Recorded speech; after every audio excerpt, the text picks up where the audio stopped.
Hi, good evening. Austin Mayor Steve Adler. Got a minute?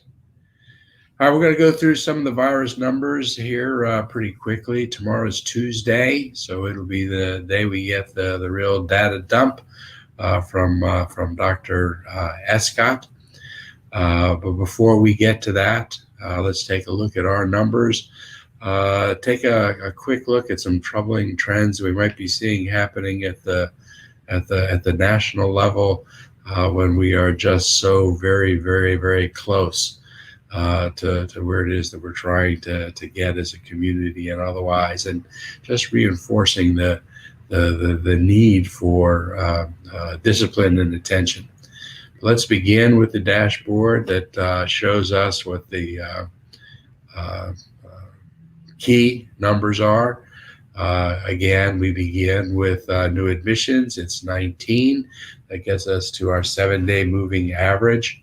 Pretty flat as we've been here. As you can see, 18, 19, moving back days are up at 22, 21, down here at 20, 19 on March 16th.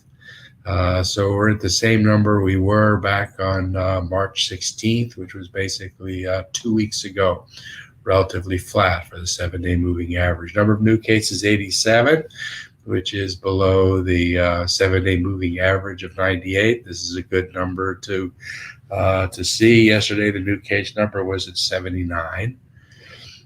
So numbers down low, but stalled out and flat. Let's take a look at the second dashboard. This is the one that tells us how many people we have in the hospitals. This threat, nowhere near what it was in the past, but just to touch base on it quickly, we can see the number of people in hospitals at 149. The 7-day moving average is 152. ICUs, 57. 7-day moving average is 57. Ventilators, 30 people. 7-day moving average, 32.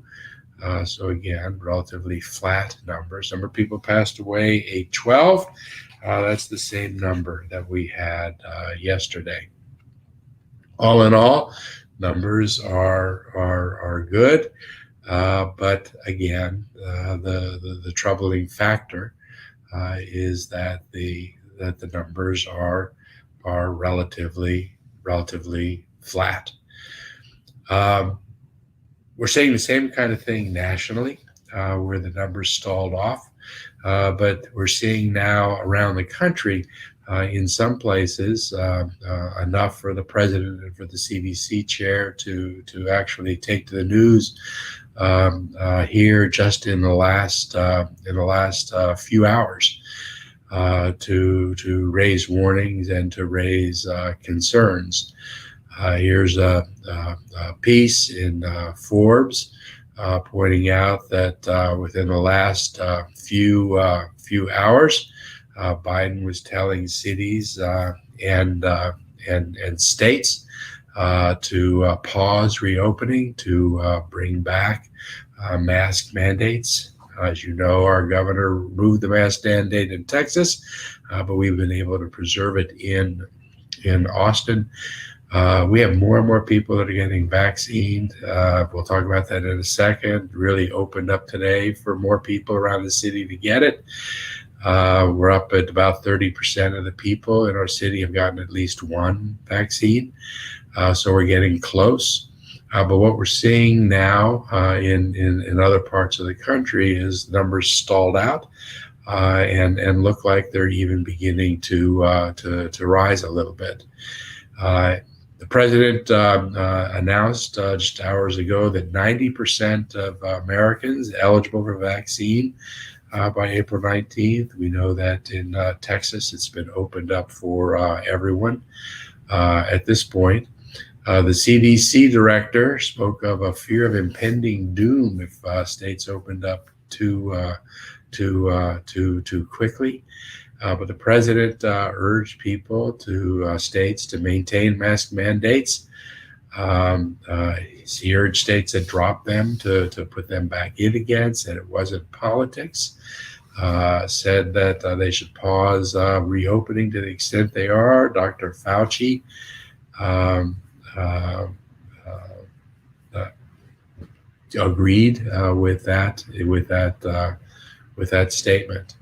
So it's a concern when you see that happening at the national level. Let me see if I can play a clip for you here. I don't know if I actually have the capacity to be able to do this, but let's see if I can.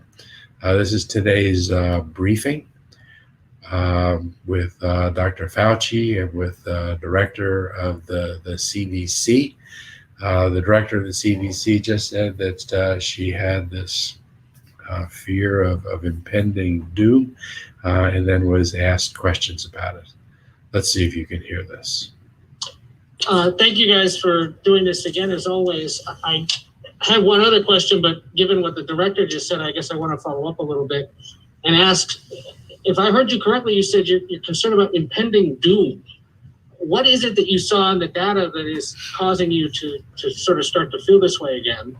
And then was curious if you guys can discuss what is the government or the administration's current role in issuing these so-called passports or certificates, and why is it taking a little while longer for the US to do that when places like Japan and China and the EU are further along? So, Dr. Walensky, why don't you take the first question and I'll endeavor to take the second. When we were stagnating at around 40 to 50,000 cases a day for a couple of weeks there, we didn't see trends going down anymore, but things were sort of holding steady.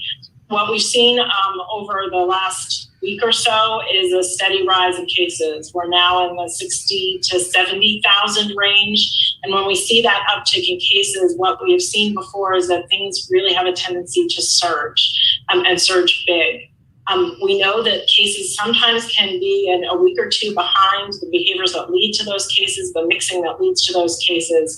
We know that travel is up, and I just worry that we will see the surges that we saw over the summer and over the winter again. Thank you. And I'll take your second question. Begin with this. We recognize this is a tricky. So that's the concern. We're seeing it at the national. We're seeing it at the national level. I just urge everybody here locally to really be disciplined, even as it's better weather and people really want to be out with other people. We have worked really hard as a community. Again, the number of people that die per 100,000 people, the mortality rate is half. In Austin, it is half of what it is in the average of the state of Texas. In Austin, the mortality rate is half of what it is nationally.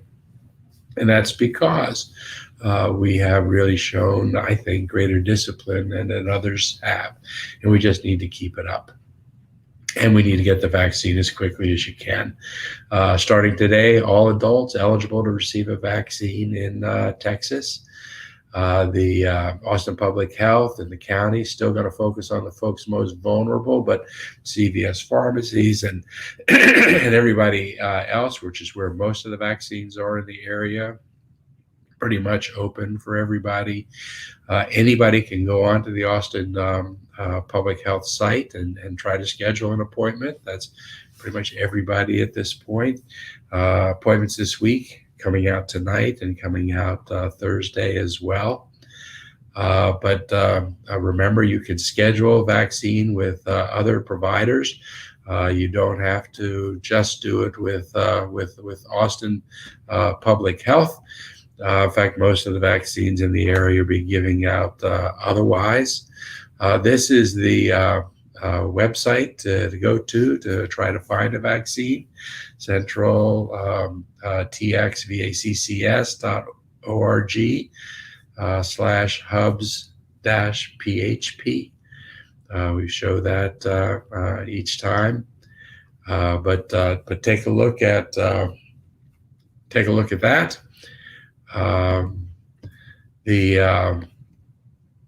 I was able to participate in giving the vaccine to Judge Harriet Murphy as part of the Austin Public Health Meals on Wheels vaccine collaboration. Judge Murphy, first African American Black judge here.